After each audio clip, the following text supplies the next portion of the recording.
Have you ever caught a glimpse of any kind of elemental energy? Many elemental energies work in group harmony and in group resonance. So for example, all these really beautiful trees behind me, from these western pines to the alders behind me, they have a sentient form, a conscious sentient form, not as like a human sentient form, but a sense of sentience.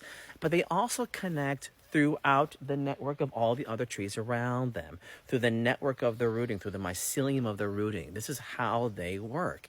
Now, when you take a look at that energy, if you could bring it forward into a form of consciousness outside of that tree, it does create some kind of form. And many people have seen that without realizing it. I'll describe it.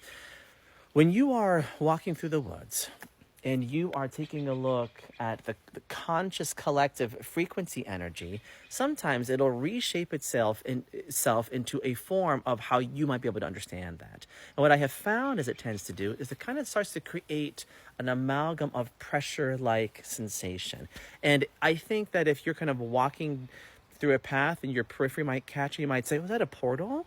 So something scary, because it kind of creates a density to it. Some individuals have even said there's a shadow in the woods right now. There's a shadow figure because it creates a density that could be translated into be shaped like a human form or shaped like a density form.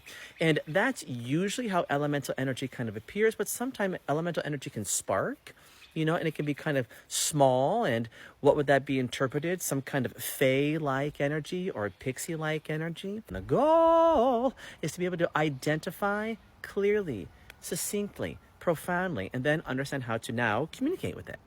Right? And it's like, not like we're sitting in seance, just as an ability to communicate with open clarity and then move on.